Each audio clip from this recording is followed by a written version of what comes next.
O tribunal estava envolto em uma expectativa silenciosa.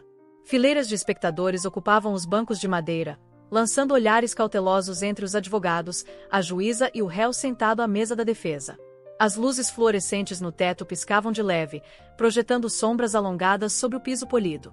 O ambiente carregava uma atmosfera densa, pesada, quase palpável. À frente, na posição de destaque, presidia a sessão a juíza Clara Rodrigues, sentada em sua cadeira alta, tamborilando os dedos contra a madeira escura com impaciência. Era uma mulher na casa dos 60 anos, cabelos escuros já marcados por fios grisalhos, traços firmes e uma reputação de não tolerar desrespeito no tribunal. Para ela, aquele era apenas mais um caso trivial, mais um réu que havia cometido um erro e agora enfrentava as consequências. Décadas de experiência na magistratura, julgando processo atrás de processo, faziam-na ver aquela situação como nada de especial. Um senhor de idade, apenas mais um acusado que se metera em encrencas, desperdiçando seu tempo. O que ela não sabia e não poderia prever era que aquele dia não seria como os outros. Naquele dia, ela não enfrentaria apenas um réu qualquer. Ela iria se deparar com um homem cuja autoridade ultrapassava em muito a dela. E quando percebesse, já seria tarde demais. À mesa da defesa estava Samuel Brandão, de postura ereta e expressão impenetrável. Apesar de estar sendo julgado, ele exalava uma serenidade improvável, uma autoconfiança que raramente se via em réus. Vestia um terno cinza escuro feito sob medida, os cabelos grisalhos bem aparados e os olhos castanhos avaliando o tribunal com uma calma quase sobrenatural. A pele bronzeada mostrava marcas do tempo, mas em vez de aparentar fragilidade, irradiava força. Para a juíza, entretanto, ele era apenas mais um homem negro idoso que havia infringido a lei. Ela lançou um olhar rápido ao processo em sua frente, folheando as páginas com desinteresse, já convencida do resultado. Os detalhes pouco importavam. Ela ainda não ouvirá falar, mas seu julgamento íntimo já estava formado. Seria uma audiência breve. Seus lábios se curvaram em um sorriso irônico enquanto ela balançava a cabeça. Pois bem, disse, com a voz clara, para que todos no recinto pudessem ouvir. Outro indivíduo que acha que as regras não se aplicam a ele. Alguns jurados mexeram-se, desconfortáveis, nas cadeiras. O promotor, um homem de cerca de 30 e poucos anos, cabelos loiros bem penteados, cerrou a mandíbula sem dizer nada. Samuel permaneceu imóvel, os olhos fixos na juíza, mantendo a mesma paciência calculada que demonstrara desde que entrou. A juíza inclinou-se para a frente, o tom carregado de condescendência. Deixe-me adivinhar. O senhor vai me dizer que foi tudo um engano e que foi preso injustamente. Pequenas risadas se espalharam na plateia. Os lábios de Samuel se contraíram no mais leve sorriso, não de diversão, mas de quem guarda um conhecimento que ninguém mais no recinto tem. O promotor pigarreou e ajeitou a gravata. Meritíssima, o acusado, o senhor Brandão. Ela ergueu a mão, em sinal de impaciência. Não vamos perder tempo, promotor. Senhor Brandão, esclareça-me. O que o torna tão especial? Pela primeira vez, Samuel falou, com uma voz grave, segura, sem tremor. Com todo respeito, meritíssima, acho que os fatos devem falar por si, em vez de suposições. O sorriso zombeteiro da juíza vacilou por uma fração de segundo. Havia algo na postura dele que a incomodava. Ele não parecia nervoso, não mendigava misericórdia. Apenas se mantinha composto. Feiras? Repetiu ela, em tom de desafio. Pois bem, senhor Brandão. Vamos ouvir seus fatos. Samuel respirou fundo e levou a mão ao bolso interno do paletó. Num instante, o oficial de justiça, postado ao lado, ficou tenso, a mão quase indo ao coldre. A juíza preparava-se para repreender o réu por seu gesto, mas, antes que pudesse falar algo, Samuel retirou um estojo de couro preto e o abriu. Pela primeira vez naquela manhã, o tribunal mergulhou em silêncio absoluto. Dentro do estojo havia um distintivo dourado, impecavelmente polido, com letras em relevo que reluziam sob a iluminação. O rosto da juíza empalideceu. O promotor deixou a caneta cair sobre a mesa. Vários jurados se inclinaram para a frente, arregalando os olhos de surpresa. Samuel pousou o distintivo na bancada, como se revelasse a carta mais valiosa de um baralho em um jogo decisivo.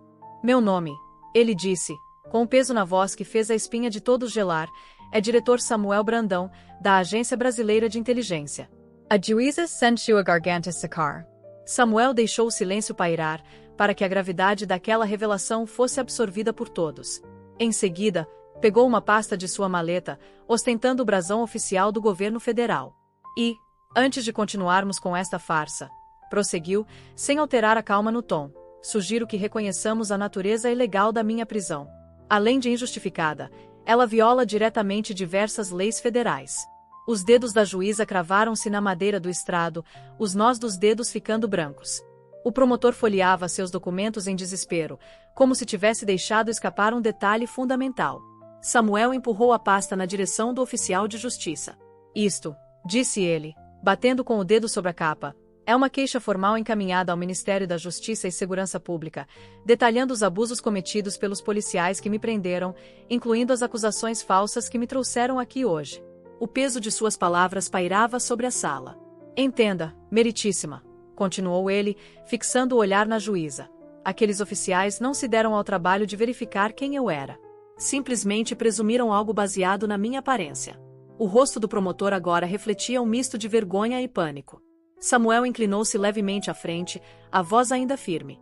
E agora estou diante de uma juíza que, ao invés de zelar pelos princípios da justiça, preferiu me ridicularizar antes mesmo de ouvir qualquer prova. Silêncio. A confiança habitual de Clara Rodrigues havia se esvaído por completo. Era como se ela tivesse envelhecido anos em questão de minutos. Não se trata apenas de mim, continuou Samuel. Trata-se do poder descontrolado que permite que autoridades abusem de suas posições. Mas hoje, doutora Clara, a senhora subestimou a pessoa errada. O promotor levantou-se abruptamente. Meritíssima, dadas essas novas informações, o Ministério Público requer o imediato arquivamento de todas as acusações contra o Sr. Brandão. A juíza engoliu em seco. Abriu a boca, mas a voz não saía. Em seguida, pigarreou e conseguiu murmurar. O caso está arquivado. O som do martelo ecoou pelo tribunal, mas, pela primeira vez em sua carreira, não foi a autoridade dela que ditou a palavra final. Samuel levantou-se, abotoou o paletó e recolheu seus pertences. Ao chegar à porta, parou. Sem se virar, falou com clareza, a voz afiada como uma lâmina. Na próxima vez, doutora Clara, pense 2 vezes antes de rir. E assim ele saiu, deixando para trás uma juíza que acabava de perceber que sua carreira e sua reputação estavam irremediavelmente arruinadas. Porque, depois daquele dia, todos saberiam as consequências do escândalo. No dia seguinte ao arquivamento do caso, rumores se espalharam pelos corredores do fórum como fogo em palha. Servidores cochichavam sobre como um julgamento aparentemente comum havia se transformado em uma revelação bombástica, abalando o sistema judiciário local. Os oficiais de justiça trocavam olhares cúmplices, lembrando-se do momento em que viram o distintivo da ABI erguido com autoridade inquestionável. Até mesmo a equipe de limpeza, que ouvia apenas fragmentos de conversas, captou que algo extraordinário tinha acontecido. A juíza Clara Rodrigues, pela primeira vez em toda a sua longa trajetória, passou a noite em claro, refletindo. Ela não conseguia afastar da mente o instante em que compreendeu quem Samuel Brandão realmente era. Seu martelo, símbolo de seu poder, agora parecia um objeto vazio. Uma recém-adquirida sensação de vergonha corroía a autoconfiança que ela cultivara por tantos anos. A imprensa não perdeu tempo. Canais de TV locais exibiram as imagens do julgamento interrompido bruscamente, enquanto veículos nacionais procuravam a promotoria em busca de declarações. Manchetes como agente federal preso injustamente e parcialidade de juíza exposta em audiência chocante estampavam jornais e sites. A opinião pública oscilou entre a indignação pelo erro judicial e a surpresa de ver um oficial tão importante ser tratado de forma tão leviana. Na delegacia responsável pela prisão de Samuel Brandão, as investigações internas começaram de imediato. Os policiais que o detiveram foram suspensos provisoriamente. Surgiram acusações de racismo, abuso de autoridade e negligência, e um clima de incerteza tomou conta do batalhão. Com a queixa formal agora protocolada no Ministério da Justiça, o futuro desses agentes parecia sombrio. Em Brasília, o Ministério da Justiça e Segurança Pública e a própria ABIN divulgaram notas oficiais cautelosas. Não confirmaram nem negaram os detalhes do caso, alegando que havia apurações em curso. Porém, nos bastidores, comentava-se que a influência do diretor Brandão havia cutucado um vespeiro, levando várias instituições federais a examinar com lupa a conduta das forças de segurança locais. Secretamente, preparavam-se para uma auditoria abrangente na corporação que se atrevera a tratar um alto funcionário daquela maneira. A juíza Clara Rodrigues encontrava-se sozinha em seu gabinete na manhã seguinte, encarando as pilhas de processos que normalmente revisava com velocidade. De repente, cada um parecia ter um peso maior, ela se deu conta de quantas vezes havia tomado decisões automáticas. Não conseguia se desvencilhar da lembrança do olhar calmo e firme de Samuel, que expusera sem piedade o preconceito dela. Pela primeira vez em anos, questionava o próprio modo de exercer a magistratura. O telefone do fórum não parava de tocar, com ligações de cidadãos preocupados e líderes comunitários indignados. Muitos exigiam uma investigação por conduta incompatível contra a juíza. Organizações que há muito denunciavam a presença de racismo estrutural no judiciário viram naquele episódio a chance de impulsionar reformas mais profundas. Perguntavam-se quantos outros réus, sem o poder ou o prestígio de um diretor de inteligência, haviam sido vítimas da postura altiva de Clara Rodrigues. O promotor, que se manteve em silêncio durante grande parte da audiência, agora enfrentava seu próprio dilema moral. Ele se lembrava nitidamente do choque que sentiu ao ver o distintivo da ABIN. Foi o momento em que sua caneta escorregou para o chão. Temendo pelo rumo de sua carreira, correu para escrever um pedido formal de desculpas e colaborou ativamente com as investigações federais. Em seu íntimo, admitia ter sido negligente, deixando-se levar por seus preconceitos sobre um senhor negro mais velho. Enquanto isso, o diretor Samuel Brandão retomou suas funções na ABIN sem dar declarações públicas sobre o episódio. Conduzia seu trabalho com a mesma tranquilidade de sempre, mas seus subordinados notaram nele uma determinação renovada em combater injustiças em qualquer âmbito. Quem conversava com ele em particular percebia que o caso o deixará ainda mais disposto a enfrentar falhas institucionais onde quer que as encontrasse. Nas comunidades, igrejas e centros culturais da cidade, as pessoas debatiam os acontecimentos. Alguns exaltavam Samuel Brandão como um herói que expusera um vício grave no sistema. Outros temiam que a atenção dada à sua posição de destaque ofuscasse o problema maior, a discriminação que afeta tantos que não têm um crachá dourado para exibir. Grupos ativistas viam ali uma oportunidade de intensificar as campanhas por justiça e igualdade, alimentadas pela indignação popular e a cobertura midiática. Com a pressão crescente, a Corregedoria Geral de Justiça do Estado abriu uma investigação formal sobre a atuação de Clara Rodrigues. Magistrados que antes elogiavam sua rigidez agora confessavam, a portas fechadas, que ela costumava tratar réus de forma depreciativa, especialmente aqueles que não se encaixavam em seu padrão de respeitabilidade. Ficava claro que o episódio com Samuel Brandão era apenas a ponta do iceberg, pondo em risco todo o legado profissional da juíza. Em seu gabinete, de decoração sóbria, Clara segurou com as mãos trêmulas o comunicado que lhe informava sobre o procedimento disciplinar. Lembrou-se de quando iniciara a carreira, tempos em que sonhava em trazer justiça imparcial para todos. Em algum momento, fora engolida por uma rotina que a afastara desses ideais. Agora, cada sentença do passado parecia reaproximar-se para cobrá-la. O Departamento de Polícia Federal começou a conduzir entrevistas discretas com servidores do Fórum, outros juízes e promotores que atuaram em processos sob a responsabilidade de Clara. Apesar da cautela, o clima no tribunal era de tensão. Muitos se perguntavam até onde iriam as revelações e se outros profissionais também seriam responsabilizados. Corria o boato de que, se fosse detectada uma prática sistemática de abusos, uma reforma radical poderia ser recomendada.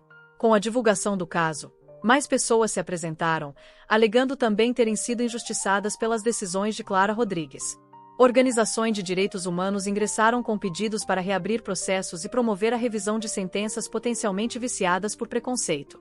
Em poucos dias, o volume de petições se avolumou e os defensores públicos corriam para recolher depoimentos de quem sentisse ter sido prejudicado. De repente, aquele tribunal, visto por muitos como uma instância definitiva, tornou-se o epicentro de reexames judiciais. Para o diretor Brandão, a repercussão trouxe um palco inesperado. Mesmo não gostando de falar sobre sua vida pessoal, ele participou de encontros reservados com líderes comunitários e destacou a necessidade de mais transparência e responsabilidade em todos os níveis de governo. Defendeu uma comunicação aberta entre as instituições federais e as comunidades locais, salientando que a verdadeira justiça não deve levar em conta títulos ou cargos. Ele jamais pronunciou o nome da juíza, mas a mensagem era inconfundível: é preciso honrar o Estado de Direito. Em todo o país, especialistas em direito discutiam as implicações do caso. Alguns viam nele um raro triunfo da transparência, no qual um acusado injustamente, embora poderoso, tivera meios para se defender. Outros argumentavam que a verdadeira justiça ocorreria apenas quando cidadãos comuns dispusessem das mesmas oportunidades de defesa que um diretor de inteligência. Faculdades de direito usaram o caso como estudo de aula, para alertar os futuros advogados sobre o perigo de julgar pessoas baseando-se apenas em aparências. Em uma medida inédita, o Tribunal de Justiça Estadual formou uma comissão especial para avaliar possíveis reformas na fiscalização do judiciário. As propostas iam desde treinamentos obrigatórios sobre viés inconsciente até métodos mais rigorosos de auditoria das sentenças proferidas pelos magistrados. Alguns defendiam que o caso de Clara Rodrigues deveria servir de modelo para investigar e corrigir práticas semelhantes em todo o Estado, ou mesmo em âmbito nacional. A juíza, outrora inabalável em seu sentimento de autoridade, viu-se cada vez mais isolada. Eventos sociais se tornaram constrangedores, pois muitos de seus pares passaram a evitá-la após a abertura das investigações. Na solidão, ela decidiu colaborar com cada apuração, talvez esperando atenuar as consequências. Sentia-se arrependida em momentos de maior vulnerabilidade, consciente de que errara profundamente. Meses depois, a Corregedoria publicou um relatório preliminar, apontando várias sentenças questionáveis que Clara havia proferido e ressaltando um padrão de comentários depreciativos e julgamentos precipitados. Apesar de o veredicto final ainda não ter saído, a opinião pública já havia selado seu destino. A cidade preparava-se para uma enxurrada de recursos judiciais de pessoas que haviam sido condenadas por ela. Quando a poeira finalmente começou a baixar, a história da audiência de Samuel Brandão deixará de ser mero assunto de jornal para se tornar um marco na justiça local. Falava-se daquele dia como o momento em que a prestação de contas bateu à porta da acomodação e exigiu ser ouvida. O processo se tornou uma lenda nos círculos jurídicos, um lembrete poderoso de que a autoridade não pertence necessariamente a quem empunha o martelo. E Samuel Brandão seguiu com suas funções, símbolo vivo de que a justiça, quando aplicada corretamente, é capaz de estremecer até as instituições mais sólidas.